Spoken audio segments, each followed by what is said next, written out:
자, 여러분 안녕하십니까? 자, 스페셜 에듀에서 여러분들하고 함께 부동산 공법을 강의를 진행할 권경원입니다. 우리 스페셜 에듀는 아마 국내에서 최초로 말이죠. 통합 과정으로 강의를 진행합니다. 보통 이제 스케줄을 봤을 때 이제 학원에서 강의를 진행하거나 또는 온라인 강의를 진행할 때 보면은 대부분 업체는 그렇습니다. 교재를 선정해서요. 이제 기초 강의 또는 고급 강의, 심화 강의 이렇게 단계적으로 가고 있죠. 그렇게 하다 보니까 시간도 많아지고요. 많이 걸리고 그리고 경비도 많이 나옵니다. 근데 우리 스페셜 에듀에서는 그것을 다 차치하고요. 하나의 교재로 통합해서 기초, 고급, 심화 과정을 한 과정에서 끝내는 겁니다. 아마 이제 다소 처음 시작하시는 분들은 부담을 가질 수도 있어요. 그러나 여기 계신 교수님들이 편안하게 여러분들 쉽게 접근할 수 있도록 또 시험에 나올 수 있는 것만을 딱 골라서 선택과 집중을 해서 강의를 진행합니다. 그러니까 여러분들은 이 시스템을 그대로 믿고요. 신뢰감을 갖고요. 가볍게 따라오시면 돼요. 특히 오늘은 제가 이제 스페셜 에듀에서 올해 첫 강의를 진행하게 되었습니다. 그래서 제 소개를 간단히 드리고요. 또 이제 오늘 강의는 무료 특강으로서 기초 강의입니다. 기초 강의는 뭐냐 하면 본 강의 들어가기 전에 제가 맡은 과목이 부동산 공법이에요. 이 공법이 우리가 왜 배워야 되고 어떤 체계로 되어 있고 어떻게 시험을 준비할까 이런 것들에 대한 내용을 정리합니다. 아마 여러분들이 이 부동산 공법 하면은 중개사 과목이기도 하죠. 2차 과목인데요. 아마 여러분들의 발목을 가장 꽉 잡는 그런 부담이 되는 과목이기도 합니다. 그래서 제가 이제 여러분들 수십 년간 강의를 진행했고요. 또 여러 집필도 했고요. 대학에서 강의도 했고 또 국가고시도 실제도 해봤습니다. 그러다 보니까 여러분들의 고충 충분히 알 수 있고요. 또 어디가 어떤 식으로 문제가 나온다라는 것을 미리 예견할 수 있고 거기에 대한 전문가라고 저는 스스로 자부합니다.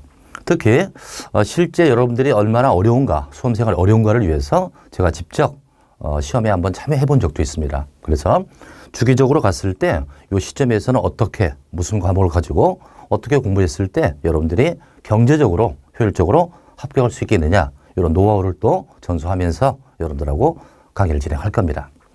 그래서 오늘 강의는 이 과목 자체가 어렵습니다. 자, 그래서 기초 강의다 보니까 쉽게 설명을 드릴 거예요. 그렇더라도 여러분들이 다소 어렵게 느낄 수가 있습니다. 그러니까 편안하게 오늘은 강의 듣는다 생각하지 마시고 옆쪽 아저씨가 와가지고 강연한다 이렇게 생각을 들으시고요. 편안하게 강의를 진행하겠습니다. 여러분들도 그런 마음 다 되셨죠? 자, 진행을 하겠습니다.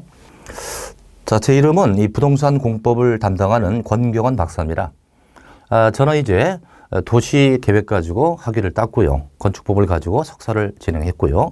도시계획 가지고 박사를 진행했습니다. 그래서 대학에서도 강의를 진행했고요. 또 대학에서 일을 하다가 국가고시에 참여도 해봤습니다. 그래서 출제 지침이랄지 어떤 것들이 중요하고 이런 것들을 자세히 알고 있죠. 그래서 강의할 때 여러분들에게 큰 도움이 되리라 이렇게 감히 말씀을 드립니다. 자, 그럼 이제 오늘 강의 순서는 어떻게 진행할 것이냐. 강의 목차를 한번 잠깐 보겠습니다. 첫 번째, 이 공법의 개념을 잡으셔야 돼요. 이 법에는 크게 사법과 공법으로 나눠지고 있습니다. 사법할 때 사자는 개인 사자죠. 공사가 다망하다 그런 얘기 많이 하죠. 개인 대 개인을 규제하는 법이죠. 대표적인 사법하면은 민법이죠. 우리가 갑과 을이 계약을 체결한다 이랬을 때 갑과 을은 평등하고 수평적 관계에서 계약을 체결하게 되죠. 요걸 규율하는 법이 사법입니다. 사법에서는 자유주의 또 개인의 재산을 존중하는 이런 개인적인 면을 강조하고 있다라고 볼 수 있어요. 그러나 제가 맡고 있는 이 공법은 전혀 반대입니다. 공법할 때 공짜는 공공할 때 공짜죠. 공공의 법이라는 얘기죠. 그럼 공법 개념이 뭐냐? 자, 이것은 부동산 공법 개념을 먼저 말씀드리면 이렇습니다. 다른 화면이 먼저 나왔는데요. 자, 공법은 자, 예를 들어서 국가가 개인을 규제합니다. 국가가 개인을 규제한다. 힘이 센 국가가 힘이 약한 개인을 규제한다. 라고 할 때는 개인은 굉장히 억울하겠죠. 그럼 결국 무엇을 위해서 하게 되냐 이거지. 이것은 결국 공익의 목적을 위해서, 공익적 목적을 위해서 국가가 개인을 규제한다. 이것을 우리는 공법이라고 볼 수 있습니다. 예를 들어서 국가가 개인 마음대로 해라 그러면 남의 물건을 탐할 수도 있고요. 사람을 폭행할 수도 있고 심지어는 사람을 죽일 수도 있지 않습니까? 이런 것들을 국가는 공익을 위해서 규제를 해야 되겠죠. 이럴 때 형법이나 이런 것들을 제정해서 A라는 사람은 B라는 사람을 도둑질하지 말아라. 다치게 하지 말아라. 이런 것들을 규제를 해줘야 되겠죠. 이게 바로 공법이에요. 그래서 공법은 대단히 수직적이고 딱딱하고 대단히 명령적이다. 그래서 아마 여러분들에게 발목을 잡는 과목이기도 합니다. 근데 이 공법을 잘 알아두시면요, 여러분들이 나중에 합격하셔갖고 현업하실 때 여러분들의 날개를 달아줄 수 있는 그런 과목이다라고 저는 생각합니다. 자, 근데 우리가 취급하는 것은 공법이 아니죠. 그냥 공법이 아니고요. 무슨 공법이에요? 부동산 공법이에요. 부동산에 관련된 공법이다. 무슨 뜻일까요? 공법은 공법인데 앞에 부동산자가 붙었대요. 부동산 공법 하면은 좀 이따 설명을 쭉 드릴 거예요. 여러 가지 법이 있는데 그중에서 우리 시험에 관련된 법을 뽑아가지고 부동산 공법이라고 한다. 그러니까 부동산에 관련된 법을 부동산 공법이라고 합니다. 지금 이제 목차니까 간단히 말씀드리고요. 이제 본 강의에서 자세히 풀어드리겠습니다. 그래서 이제 부동산 공법에 관련된 법이 몇 개 있겠죠. 각각의 법들이 있겠죠. 이걸 개별법이라고 하는데 그 개별법은 어떤 법이 있고 출제는 어떻게 되고 어떤 특성이 있는지 이것을 여러분들에게 설명을 하도록 하겠습니다. 그럼 우선 공법의 개념이죠. 자, 말씀드렸듯이 공법은 국가 등이 개인을 규제한다. 뭘 위해서라고 했습니까? 공익의 목적을 위해서. 제가 여기 이제 for 공익 목적이라고 되어 있죠. for라는 것은 무엇을 위해서 이런 뜻이잖아, 그죠? 그래서 공익의 목적을 위해서 국가가 개인을 규제한다. 결국 무슨 얘기죠? 아까 얘기했듯이 살인하지 말아라, 도둑질하지 말아라 이런 것들을 규제함으로써 공적인 목적을 달성한다라고 볼 수 있습니다. 자, 근데 말씀드렸듯이 우리 법은 그냥 공법이 아니라고요. 부동산 공법입니다. 결국 부동산 공법은 부동산에 관련하여 국가가 개인을 규제한다. 여러분들, 부동산은 토지와 건축물 아니겠습니까? 토지와 건축물인데 이건 개인의 재산이죠. 이런 개인의 재산을 왜 국가가 규제할까? 이렇게 보시면 되죠. 여러분들 토지를 매입했어요. 토지를 매입했는데 이 토지를 개발하고 싶습니까? 보존하고 싶습니까? 그렇죠. 바보가 아닌 이상 이 토지를 개발해서 이득을 취하려고 합니다. 그러면 우리나라 모든 토지를 개발만 했다고 쳐보자. 보존 안 하고 개발만 했다. 그럼 이 국토는 결국 난개발이 되고 말아요. 결국은 보존을 해야 될 꼭 필요가 있는 토지가 있을 것이다. 이것은 보존해야 되고 또 개발이 가능한 것은 개발할 수 있어야 됩니다. 이런 것들을 개인에게 맡기면 보존 안 하려고 하겠죠. 모두 다 개발하려고 한다. 이것을 국가가 주관적, 객관적 관점에서 기준을 딱 세워가지고 규제를 해줘야 돼요. 예를 들면 여기 지금 상수원 보호구역이 있습니다. 상수원하면 뭡니까? 식수로 쓸 곳이죠. 한강의 상류 쪽입니다. 한강의 상류 쪽을 우리가 물을 정수해서 식수로 쓰고 있죠. 그럼 이런 상수원을 보호해야 됩니다. 왜 보호해야 되죠? 만약에 이 상수원 보호구역 주변에 공장을 만들었다, 폐수가 나온다라고 했을 때 우리 식수를 오염하게 되겠죠. 이걸 국가는 적극적으로 개입을 해서 여기는 상수원을 보호해야 됩니다. 그러니까 공장 짓지 마세요. 폐수 처리하지 말아주세요. 이렇게 강력히 규제를 해야 되겠죠. 그래서 결국은 상수원 확보와 수질 보존을 위해서 건축행위를 규제한다. 이러기 위해서는 국가가 뭘 지정한다고요? 상수원 보호구역을 지정해서 강력히 규제함으로써 공익의 목적을 이루겠다. 이런 뜻이 되겠고요. 또 하나 법을 보면 문화재 보호구역이 있죠. 여기 이제 문화재가 쫙 있단 말이에요. 그럼 여러분들 문화재 주변에 건물을 지을 수 있다고 생각해 보세요. 훼손되겠죠. 또 건물을 짓다 보면 땅을 항타 쳐야 되고요. 땅을 파야 됩니다. 그러다 보면 진동에 의해서 또는 토합에 의해서 주변 문화재 균열이 갈 수가 있어요. 제가 과거에 현직에 있을 때 경주 문화재를 많이 조사했었습니다. 그 당시에 첨성대랄지 이런 것들이 많이 균열이 가고 기울음 현상이 있었죠. 이것은 주변을 깨끗하게 보호하지 못하기 때문이다. 그래서 문화재를 보존하기 위해서는 이 문화재가 있는 이 주변에 건축 규제를 해줘야 됩니다. 그러기 위해서는 문화재 보호구역을 정하겠죠. 이제 문화재 보호법이라는 게 있거든요. 그 법에 의해서 여기는 국보가 있다. 문화재를 보존해야 되겠다. 그러니 건축행위를 규제하겠다. 이러기 위해서 문화재 보호구역을 정하는 겁니다. 이렇게 함으로써 문화재를 보호하겠다. 공익을 위하겠다. 그래서 결국은 공법 중에서 부동산 공법은 파생되었습니다. 우리가 법과제를 가더라도 부동산 공법이라는 과목은 없어요. 이것은 편의상 만드는 겁니다. 편의상 부동산에 관련하여 국가 등의 공익을 위해서 규제하자. 이걸 만든 것을 부동산 공법이라고 한다. 그럼 이제 이 부동산에 관련된 공법이 꽤 많겠죠. 엄청날 겁니다. 수십 가지 이상이 되겠죠. 그러니까 소위 공법 자체만 본다면 수백 가지 법이 될 겁니다. 그중에서 부동산에 관련된 법을 뽑아왔으니 이것 또한 수십 개가 될 거예요. 근데 우리 부동산 공인중개사 시험이 있잖아요. 공인중개사 시험에 우리 부동산 공법이 하나의 과목입니다. 발목을 잡는 과목이죠. 그럼 시험을 갖다가 출제할 때 결국은 여러 가지 수십 개 법을 시험 한 과목으로 결정했다고 쳐보자. 그래 되면 엄청난 공부량이 있어야 되고요. 법 하나당 한 문제씩 출제를 해야 돼요. 그렇겠죠? 이런 현실적인 문제가 있기 때문에 이 부동산에 관련된 공법이 여러 개 있는데 그중에서 결국 우리 중개사분들이 꼭 필요한 법이 있다고요. 이것을 우리가 지우고 하겠습니다. 이것을 우리가 결국은 다시 뽑아가지고 부동산 공법이라고 설정했어요. 법이 수십 개 있다. 시험 과목을 설정하기 위해서 우리 중개법에 가장 직접적이고 관련이 있는 법을 뽑아가지고 6개를 뽑은 거예요. 이 6개를 뽑아가지고 부동산 공법이라고 했습니다. 그래서 앞으로 이제 여러분들하고는 이 6개 법을 가지고 공부를 하게 되는데 이 6개 법이 어떻게 분류가 되어 있고 각각의 법마다 출제 문항수는 어떻게 되는지 이것을 한번 살펴보자. 자, 또 쭉 제가 6개 법 다 해볼게요. 국토의 계획 및 이용에 관한 법률이 있고 농지법, 도시개발법, 도시 및 주거환경 정비법, 건축법, 주택법 이렇게 6개로 되어 있습니다. 이거 말고도 더 필요한 법이 있겠죠. 그러나 하나의 시험 과목을 형성하기 위해서 6개로 되어 있다. 그중에서 이제 국토의 계획 및 이용에 관한 법률이 있는데 자, 이 법의 이름을 한번 분석해 볼까요? 이 법은 국토에 대해서 계획을 잡고 잘 좀 이용해 보자는 거예요. 한마디로 얘기하면. 국토를 잘 좀 이용해 보자. 국토를 잘 이용하려면 무작위로 이용할 수 없을 것이다. 어떤 계획에 입각해서 국토를 잘 이용해야 되겠다. 이 계획은 결국 행정청이 만들겠죠. 그래서 본 수업에 들어가서 이 법을 공부할 때 행정계획을 공부하게 됩니다. 아주 어렵습니다. 쉽게 정리를 잘 해드릴 거예요. 그래서 국토의 계획 및 이용에 관한 법률, 여기서 12개의 문제가 출제해야 돼요. 우리 시험이 이 부동산 공법이 40개가 출제가 됩니다. 40개 중에서 12개니까 몇 프로예요? 30%가 출제된다. 그러니까 이 법을 만약에 포기를 하게 되면 부동산 공법은 과락 점수가 나옵니다.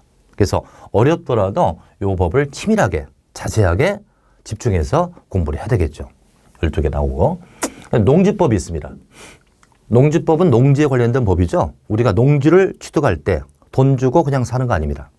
대부분 부동산은 돈 주고 계약서 쓰면 살 수 있어요. 농지는 안 그래요. 농지는 어떤 절차라는 게 있습니다. 농지를 취득할 때 자격증명을 발급받아야 돼요. 이것을 농지 취득 자격증명이라고 해요. 이름도 기네, 그죠? 뭐라고 했습니까? 제가 농지 취득 자격증명이라고 해요. 결국은 내가 농지를 취득하고 싶잖아요. 그럼 여러분들이 계획서를 작성해요. 나는 이 농지를 취득하면 어떤 장비를 가지고 어떤 작물을 재배하겠습니다. 이걸 농업 경영 계획서라고 합니다.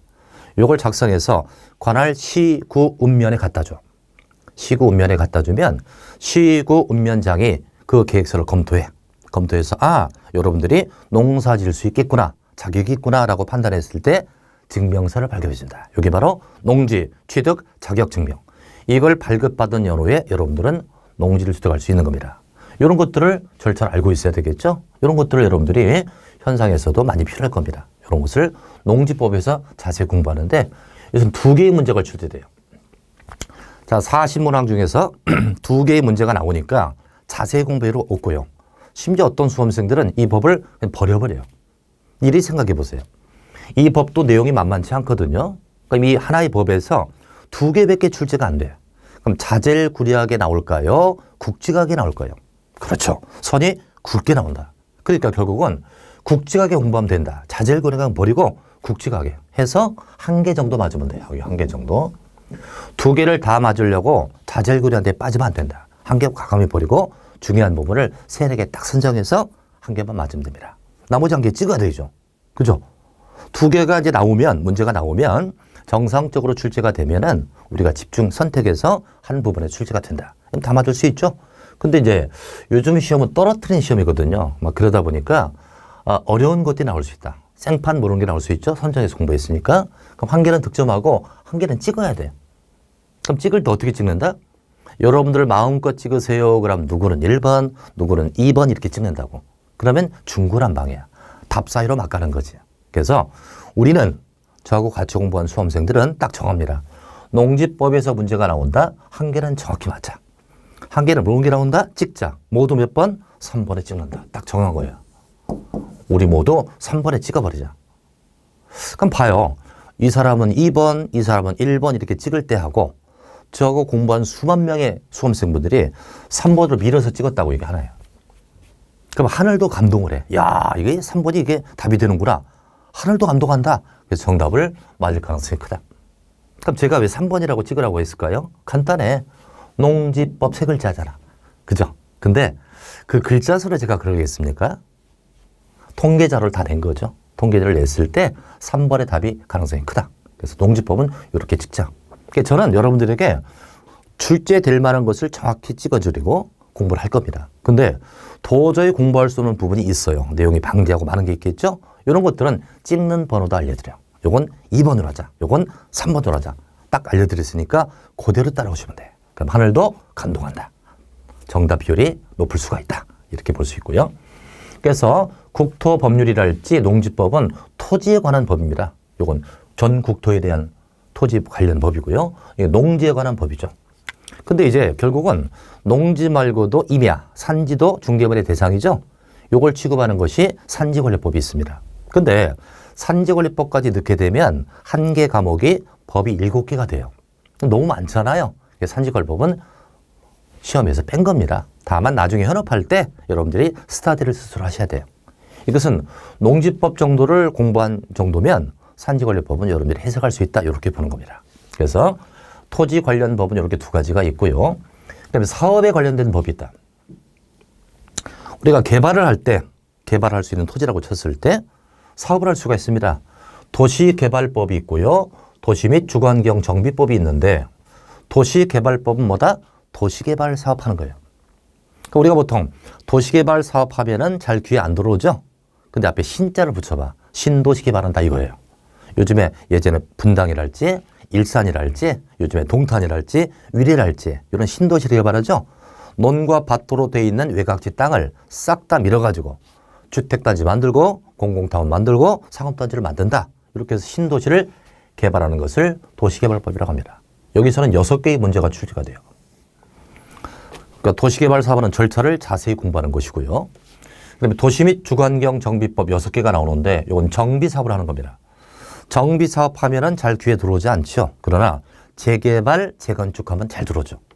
재개발, 재건축할 때 조합을 결성해서 어떻게 사업을 진행하고 이게 다 새 집이 만들어졌을 때 조합원에게 어떻게 분양해 주는지 이런 것들을 자세히 공부하는 것이 도시 및 주거환경 정비법. 그래서 여러분들이 이 부동산 공법을 공부를 하시다 보면은 지나갈 때요. 주변에 사업을 하잖아요. 뭐 조합이 있대요.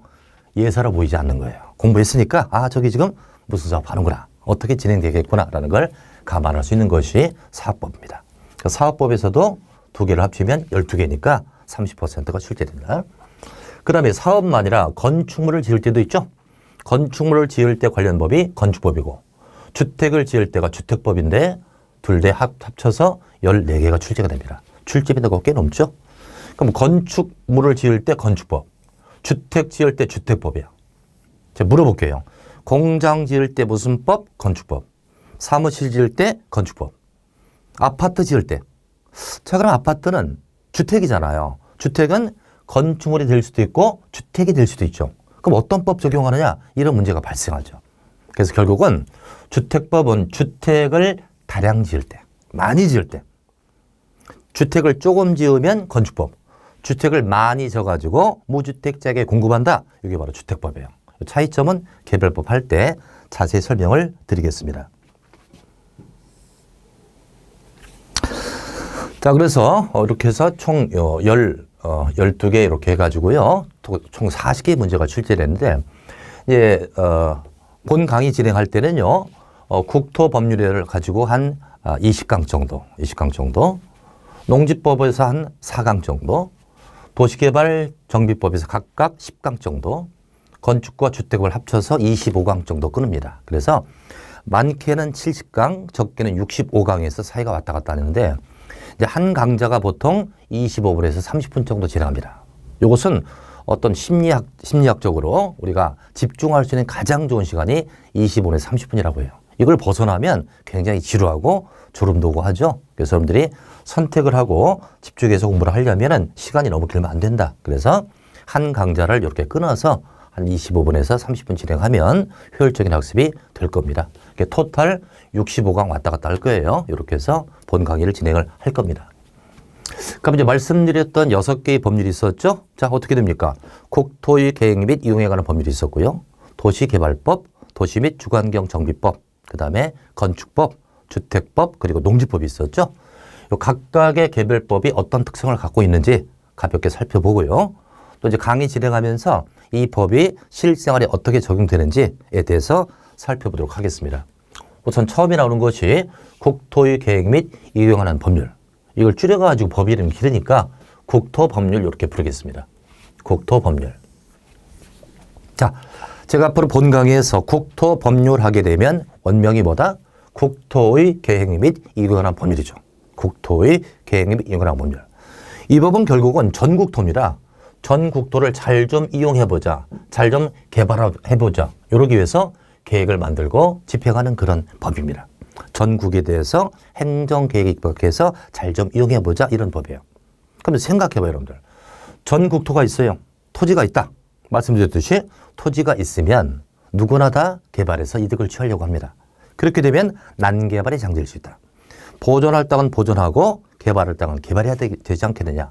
그러기 위해서는 뭔가를 분류해야 되죠. 토지를 분류하는 거예요. 이것을 용도지역이라고 한다. 자, 오늘 처음 들어보죠? 용도지역. 용도지역 하면은 법문 그대로 알려고 하지 마시고요. 전국토를 구분한 것이다. 전국토를 개발과 보존으로 구분한 것이다. 그러니까 개발할 땅은 개발하고 보존할 땅은 보존해주자. 이것이 바로 용도지역입니다. 그래서 개발지역은 토지 개발도 할 수 있고 건축물 지을 수 있고요. 보존지역은 건축을 규제하는 그런 내용으로 구성되겠죠. 그래서 이 국토법률에서는 용도지역이 거의 다를 차지합니다. 그래서 여러분들이 오늘은 강연 듣는 거니까 용도지역이 결국은 뭐다? 전국토를 구분한 것이다. 그 토지의 기능과 적성에 따라 개발할 건지 보존할 건지 이렇게 구분한 것이다. 이렇게 해서 시작을 하는 겁니다. 그럼 용도지역을 분류해 보면 일단 도시지역이 있고요. 도시적. 그러니까 결국은 용도지역은 4가지로 나눠지거든요. 전국을 4가지 권역으로 나눈다고 합니다. 자, 첫 번째 도시지역이 있어요. 도시지역은 사람이 많이 거주를 하겠죠. 그러니까 개발을 하는 땅입니다. 개발부지죠. 그래서 도시지역은 개발할 수 있기 때문에 기능이 다양하다고 봐야죠. 보존지역과 개발지역이 있을 때 개발지역은 기능이 다양할 것이고 보존지역은 기능이 다양하지 않을 것이다. 기능이 다양하니까 그 기능에 따라 몇 가지로 나눌 수가 있다. 도시지역을 나누면 주거지역, 상업지역, 공업지역, 녹지지역. 이거 미리 알아두고 가면 참 편합니다. 다시 도시지역은 개발지역이래요. 개발지역이니까 기능이 다양화되는 거야. 이것을 4가지 권역으로 나누자. 사람이 모여있으니까 주거 공간이 필요하죠. 주거지역이 있을 것이고. 또 물건을 교류해야 되겠죠. 상업적 기능이 필요하다. 상업적. 그 물품을 생산해야 돼. 이것이 바로 공업지역입니다. 그럼 이제 주거, 상업, 공업 하면은 개발 특성입니다. 그러면 도시지역은 사람이 밀집도가 높은 곳 아니겠습니까? 사람이 왕창 모여 있는데 개발만 자꾸 하면 그 도시는 기계화가 되고 만다. 그러니까 도시민의 휴식을 위한 곳도 필요하지 않겠느냐. 휴식을 위해서 보존할 지역이 바로 녹지지역이에요. 녹지지역도 도시지역에 들어가 있는 겁니다. 우리가 이제 도심 한복판 말고요. 도심 변두리 쪽으로 가면 녹지도 있고 막 그러지 않습니까? 공원도 있고 이것은 휴식을 위한 지역. 바로 녹지지역이 되겠죠. 그래서 도시지역을 나누면 다시 뭐라고요? 4가지. 주거, 상업, 공업, 녹지로 나눠진다. 이것만 알고 가도 큰 성과입니다. 도시지역을 나눴어요. 개발지역이 있습니다. 그 다음에 이제 두 번째 나오는 것이 관리지역이에요. 이 관리지역은 과거에 준도시 플러스 준농림 이걸 합친 거예요. 준도시와 준농림을 합친 것이라고 합니다. 준도시 하게 되면 도시역에 준한다 이 뜻이고요. 준농림 하게 되면 농림지역에 준한다 이 뜻이에요. 따라서 이 과거에 준도시와 준농림은 어떤 특성이 있었다? 이것은 보전과 개발이 함께 양립되고 있었어요. 그러니까 특히 여러분들 과거에 준농림지역을 생각해보자. 우리가 도심지를 벗어나면은 2차선 도로가 나와 있어요. 쭉 도로를 달리다 보면 저 건너편에 야산이 있고 거기 중간에 농지가 있고 거기 적당히 조그만 주택들이 있다. 이것이 바로 준농림이었습니다. 근데 이 준농림지역이 보전과 개발이 함께 양립되다 보니 이 지역 분들이 보전은 안 하고 자꾸 개발만 한다. 개발을 앞세우더라고요. 이걸 무슨 개발? 난개발. 그러니까 이 지역을 그대로 놔뒀다가는 개발을 앞서다 보니 난개발이 되었다. 이걸 없애기 위해서 이 두 개를 통합해가지고 지금은 관리지역이 된 거예요.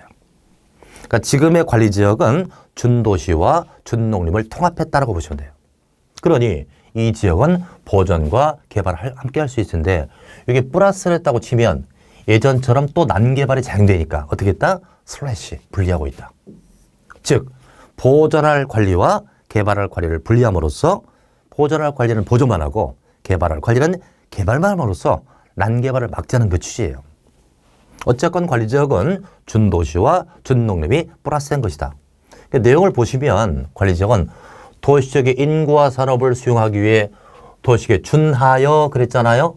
이게 바로 과거의 준도시를 뜻하고 또 체계적 관리하거나 농림업진흥이나 자연환경 산림보존을 위해 농림지역 또는 자연환경 보존에 준한다 그랬잖아요. 이게 과거의 준농림을 뜻한다. 그래서 앞에 건 준도시, 뒤에 건 준농림. 그래서 관리지역이 딱 나오잖아요. 준자가 두 번 나와야 돼. 왜? 준도시와 준농림이 합쳐졌으니까. 그래서 관리지역도 다소 개발이 가능하기 때문에 기능이 다양하다고 봐야죠. 세 가지로 나눠진다. 첫 번째, 보전관리지역, 생산관리지역, 계획관리지역으로 나눠진다. 그래서 요 두 가지는 보전할 지역이고 요 두 가지는 개발한다 이거죠. 두 개는 보전만 해주고 요건 개발할 수 있다. 주로 이제 도시적 변들이 나가보면 이런 지역 있잖아요. 이렇게 농지, 산지로 되어 있는 거 보전관리. 또 이렇게 생산할 수 있는 농업적 생산할 수 있는 곳도 있죠. 생산관리. 또 개발할 수 있는 관리도 있잖아요. 이게 바로 계획관리입니다. 그래서 관리지역은 크게 세 가지. 보전관리, 생산관리, 계획관리로 나눠지고 있다. 그래서 나중에 여러분들이 이제 토지를 사거나 그럴 때 토지 이용 계획 확인서가 있어요. 이걸 앱에 가서 뜰 수 있거든요. 토지 이용 계획 확인서를 떼보면 이 지역은 관리지역인데 관리지역 중에서도 보전관리다, 계획관리다가 딱 나와 있어. 마치 우리가 주민등록등본을 띄면 우리 가족의 이력이 나오듯이 똑같습니다. 토지 이력을 정리한 것이 토지용 계획 확인서입니다. 이걸 떼보면 무슨 지역이라 할 수 있다. 그럼 이 지역별로 건물 지을 수 있는 게 제각기 다르겠지. 이걸 보면서 중개업을 영위하는 것입니다. 그래서 관리지역 잡았고요. 그 다음 나오는 것이 바로 농림지역이에요. 농림할 때 농자는 농지할 때 농자고요. 림자는 산림할 때 림이지. 그래서 농림지역은 농지와 임야로 되어 있다는 겁니다. 그러니 당연히 생산을 위해서 보존할 지역이죠. 무슨 생산일까? 농업적 생산과 임업적 생산을 위해서 보존할 지역이 바로 농림지역이에요. 그럼 이제 농림지역은 어떤 걸로 되어 있느냐? 자, 이게 좀 어려운 얘기가 나오는데요. 농림지역은 전국에 농지가 있어. 농지를 크게 두 가지로 구분합니다. 제가 편의상 알맹이와 껍데기로 나누자. 알맹이 농지, 껍데기 농지. 이 알맹이 농지를 농업진흥지역이라고 해요. 농업진흥지역. 이게 과거에 절대 농지라고 했던 거죠. 농사밖에 지을 수 없는 그런 토지고요. 껍데기 농지를 농업진흥지역외라고 해요. 이름도 없어. 농업진흥외. 그러니까 규제는 당연히 알맹이 농지가 쓸 것이고 껍데기는 다소 개발도 할 수 있다. 이렇게 나오겠죠.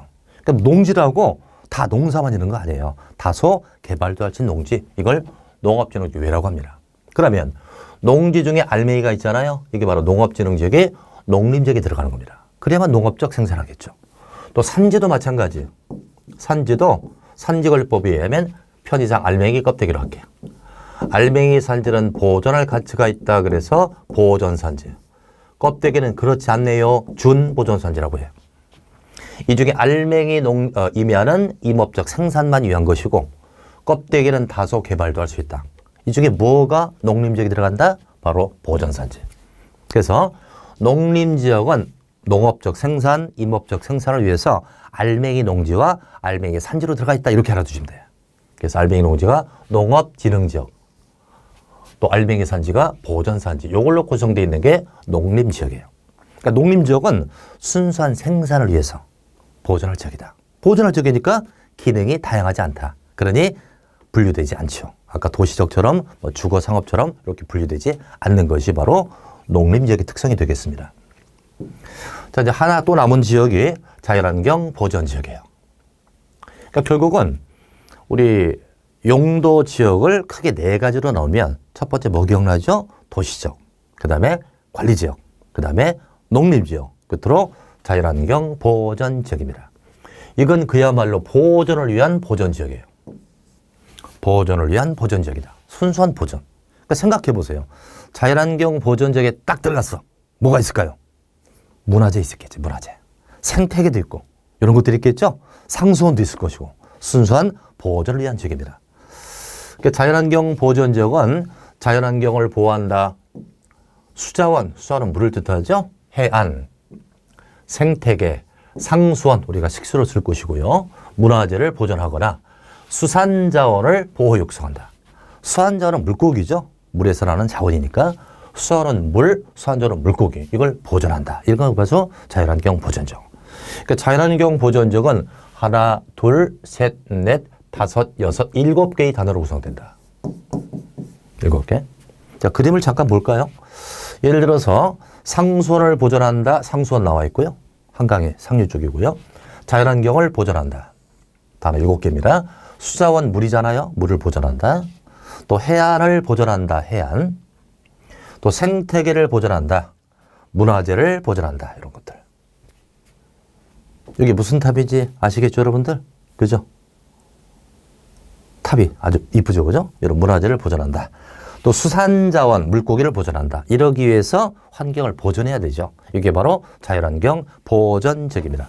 그리고 자연환경 보전지역은 출제가 됐을 때 결국은 단어를 7개가 출제됩니다. 제가 이제 오늘은 강연이기 때문에 기출 문제를 제시하지 않았습니다만은 과거에 이런 시험 문제 나오죠. 다음 중 자연환경 보전지역의 내용이 아닌 것을 골라라. 지문이 5개 나왔겠지, 이렇게. 자연환경 보전지역의 내용이 아닌 것을 골라라. 그렇게 단어 7개 중에서 4개를 집어넣었을 것이고 1개는 엉뚱한 걸 집어넣겠지. 이걸 찾는 문제예요. 그럼 여러분들이 출제되었었던 기출 문제를 왜 풀죠? 역사를 왜 배웁니까? 지나간 걸. 역사를 배우는 이유는 미래를 예견하고 거기에 대해 대비책을 갖추기 위해서 역사를 배운다고 해요. 즉, 우리 부동산 공법에서 기출 문제를 공부해야 되는 이유는 이 부분에서 어떤 문제가 나오는구나. 그러니까 나는 어떻게 준비를 해야 되겠구나. 이런 것들을 여러분들이 예상하고 거기에 맞춰서 학습을 해야 되는 겁니다. 결국은 과거의 기출 문제를 분석해 보면 자연환경 보전지역에서 중요한 건 내용 7개. 내용 7개. 뭐 여기 자연환경부터 해서 수산자원까지 있잖아요. 이런 것들은 엉뚱한 단어가 들어가면 안 되죠. 예를 들면 과거에 이렇게 나왔어. 자연환경 보전지역의 내용이 아닌 것을 골라라. 요 7개 단어 중에 4개를 집어넣고요. 이 엉뚱하게 토양에 들어가. 토양. 흙이잖아, 흙. 이게 정답이었죠. 토양도 자연환경 보전지역의 내용이 될 듯 하지 않습니까? 그죠? 근데 왜 토양이 안 들어갔을까? 길 것 같은데 답은 아니잖아요. 우리 법에 안 정했으니까. 토양까지를 포함시키지 않습니다. 그러니까 어떻게 한다?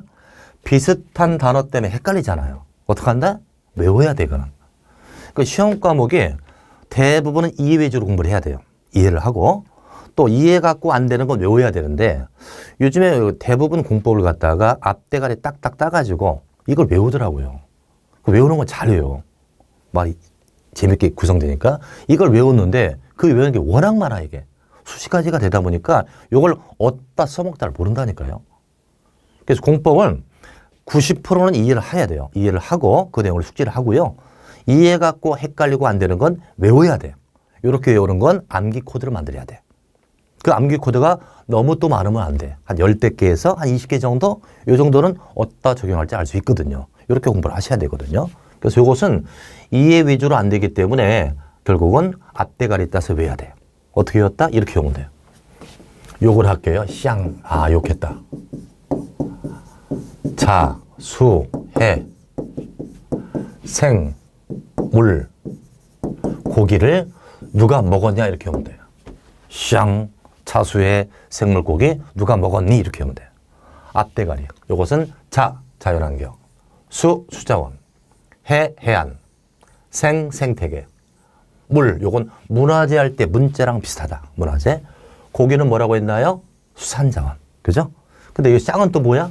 상수원의 상을 강하게 읽었다. 상수원. 그래서 쌍이 된 거야. 이렇게 외워주셔야 돼요. 이렇게 외울 게 공법에서는 몇 가지가 있습니다. 그건 그때 설명을 드릴 겁니다. 우리 통합 교재가 좋다는 이유가요. 교과서를 가지고 세 바퀴를 돌게 되잖아요. 그럼 이제 한 과정이 2개월이라 일반 학원에서는 6개월이 걸립니다. 기초, 뭐 중급, 고급으로 가죠. 근데 통합 과정은 그래서 보통 공법 교재가 700여 페이지가 돼요. 값도 막 4, 5만 원 하죠. 이것을 대폭 줄여가지고 한 150에서 한 170페이지 정도 이렇게 해놓은 거예요. 그럼 어떻게 구성했다? 엑기스. 엑기스만 고른 거죠. 시험에 나올 수 있는 것들. 그래서 충분한 강의를 듣고 그 내용을 숙지해 주신다면 쉽게 공부를 할 수가 있습니다.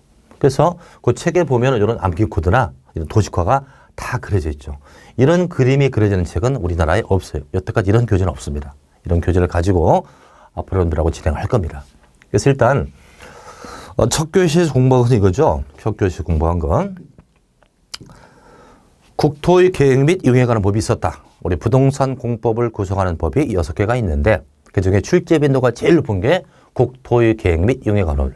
이것은 전 국토를 잘 좀 이용하려면 국토를 구분해야 되지 않느냐. 이것을 용도 지역이라고 한다. 뭐라고요? 용도 지역. 전 국토를 구분한 것이다. 그 토지의 기능과 적성에 따라 구별한 것이다 이거지. 4가지로 구분되죠? 첫 번째 뭐가 있었는데? 도시지역. 그죠? 도시지역. 그 다음에 관리지역, 농림지역, 자연환경 보호전지역. 이거 같이 읽어볼까요? 무슨 지역이라고? 도시지역, 관리지역, 농림지역, 자연환경 보호전지역.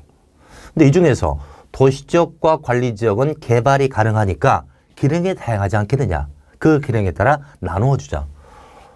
도시지역을 나누면 주거지역, 상업지역, 공업지역, 녹지지역으로 나눠진다. 주상공록. 관리지역은 개발과 보호전을 분리함으로써 보호전관리, 생산관리, 계획관리가 있었다. 그래서 보존관리와 생산관리는 보존할 지역이고 계획관리는 개발하자. 또 농림과 자연환경은 이건 생산을 위한 보존이니까 알맹이가 들어가 있다고 그랬죠?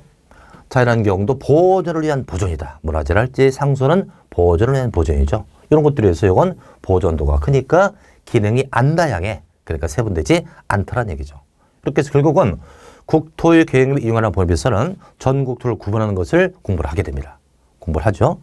그래서 이 지역마다 지을 수 있는 건축물이 다르겠죠. 예를 들어서 상가를 지을 때 상업지역에는 상가가 가능할 것 같은데 녹지적인 상가를 지을 수 없을 거 아니겠습니까? 이런 것들을 국토법률에서 공부하는 거예요. 국토법률의 시행령에 가면요.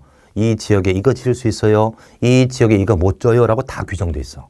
이런 것들을 중개사람들이 알아야만 토지용 계획 확인서를 떼서 그 지역이 무슨 지역을 확인하고 이게 만약에 녹지적일 때 국토법을 찾아서 이 녹지적에 무엇을 지을 수 있는지를 확인하고 토지 거래를 성사시키는 겁니다. 이러기 위해서 이 국토법률은 필수적인 법이겠죠. 자, 1교시는 여기까지 하는데요. 그럼 2교시부터는 뭘 하느냐? 그럼 이 각각의 지역별로 건물 지을 수 있다 없다가 제각기 다르다고 그랬잖아요. 그러면 그 건물을 만약에 지을 수 있다고 쳐봐. 상업지역에 상가를 지을 수 있다고 쳐봐. 그럼 이 상가를 얼마나 높게 지을 수 있는지, 얼마나 넓게 지을 수 있는지 이걸 또 공부하는 것이 그 내용이 되겠습니다. 그래서 1교시는 잠깐 좀 쉬었다가 2교시 진행을 하겠습니다.